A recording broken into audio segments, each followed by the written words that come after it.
The Celtics have won a game, a singular game after being down 3-0. And honestly, there was only one thing that really changed. Maybe two things. And I don't think it's the lineup. The lineup, Mazzulla has this ideology that, you know, the three ball, he believes in the three ball, as you showed. They shot 45 threes, which is a little bit much for a team that hasn't been shooting the ball very well from three in this entire playoff run. They shot 40% last night. This team frustrates me because I picked the Celtics to, I believe, win in 6. They now need to make history if they want to move to the NBA Finals. I personally don't believe that's going to happen. What I think is going to happen is tomorrow, when you'll see this clip, I fully predict the Celtics get gentlemen swept. Because what I think happened was they put all this effort in to not get swept, to at least have some pride.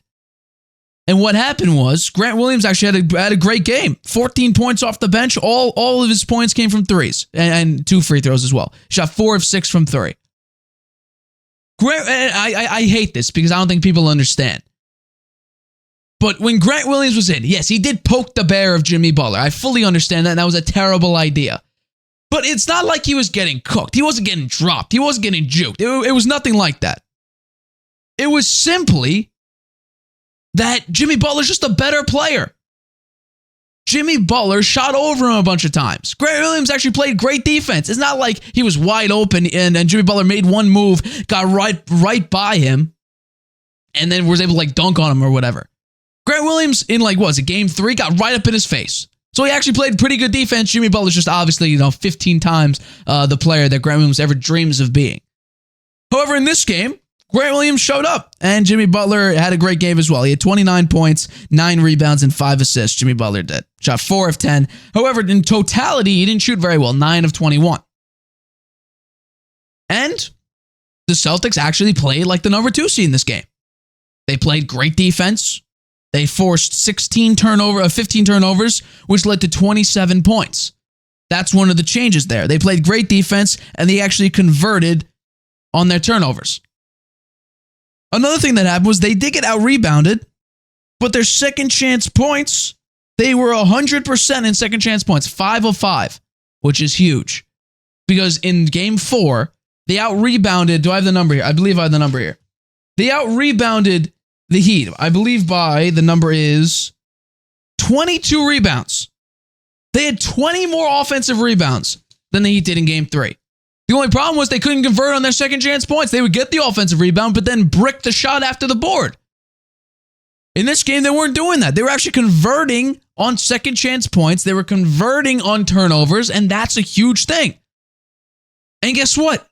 It wasn't Mazzulla's fault, and Mazzulla should get credit for this because he actually willed his team to play, and his team showed up. I've had some problems with Mazzulla, but in large part, I've defended him.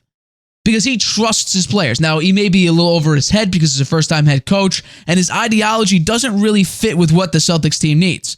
This Celtics team was the best when Ime Udoka grilled them on defense. You got to put in 110% on both sides of the court, both ends of the court. And that's the team we saw last year. Now, Jayson Tatum played sloppy and once again had his ups and downs as we've seen in this series and in this entire playoffs, and large part throughout his career. That's why I don't put him as a superstar. But in large part, he had also had 100 turnovers. I will add that as well. But this team was much more dominant.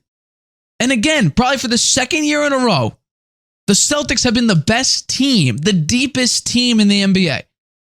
The Heat, down the line, are not the better team. They don't have the better players. They don't have the better role players. They just wanted it more throughout the playoffs. It's shown on the defensive end. They play a great zone. That forces a lot of turnovers and great transition offense. The Heat throughout this entire playoff series have just wanted it more.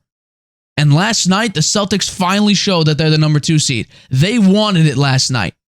Now, will they be gassed tomorrow? Absolutely.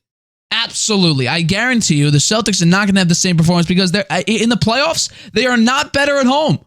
I think they're about 500 or slightly under 500 at home. Which is actually what you should, it's the opposite of what you want. Generally, you want to be great at home. Like, one of the Warriors' horrible pet peeves this season was they couldn't win on the road, but they were great at home. So you could always ensure that the Warriors, no matter how, like, they were down 2-0 to the Kings. They came back and won that series, large part because they stole a road game. They stole 2 road games, actually. And you know what? They were able to get it done at home, day in and day out. The Celtics team showed their will here. They played great. They played as a unit. They played much better, and it's not this lineup. This lineup has gotten them killed over the playoffs so far.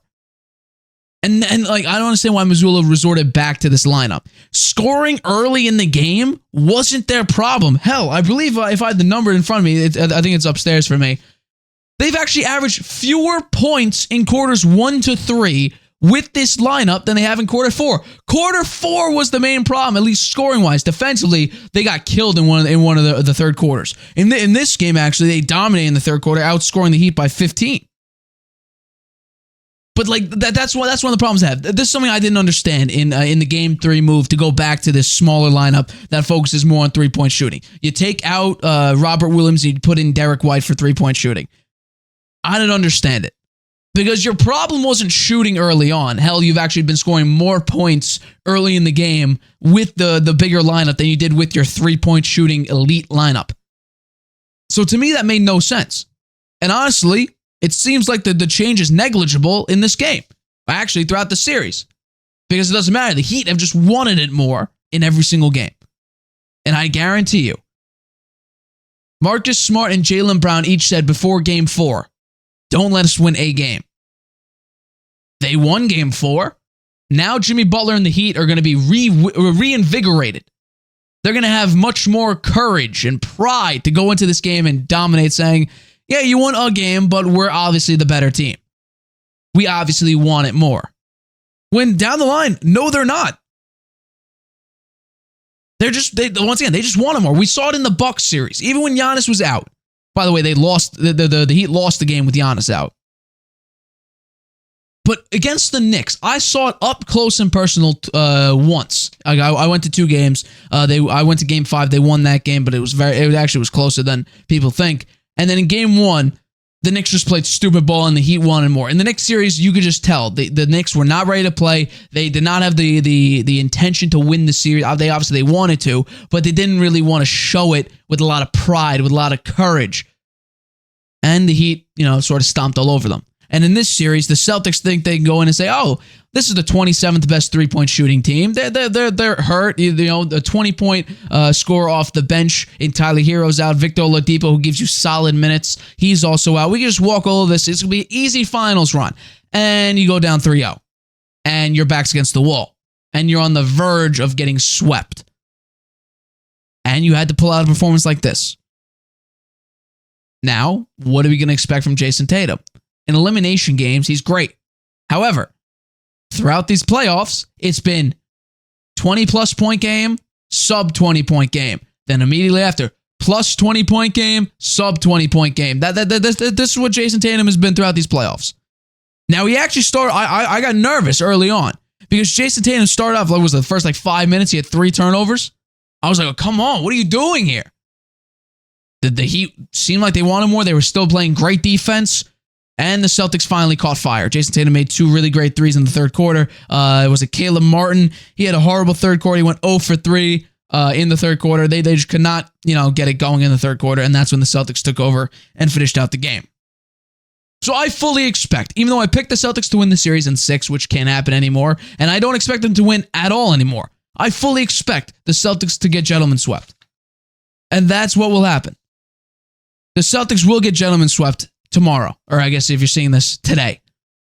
That will happen. I guarantee it. Mark it in the books. I don't trust the Celtics team. The Celtics team showed that they're not ready to play, and for sure, they are not NBA Finals worthy. Go up against the Nuggets, who Jokic is just on a tear, averaging a triple-double, and somehow beat the Nuggets. Hell, you have to win this series first. I don't even think you can win one more game. But, we will see. Hi, everybody. Thanks for watching. Make sure you subscribe here to get the latest from the show. Also, if you want to check out the full episode, make sure you click the I in the top right-hand corner right now. If you want to listen to this show anywhere you go, make sure you go to anchor.fm/The Harvey Hour or anywhere you get your podcasts.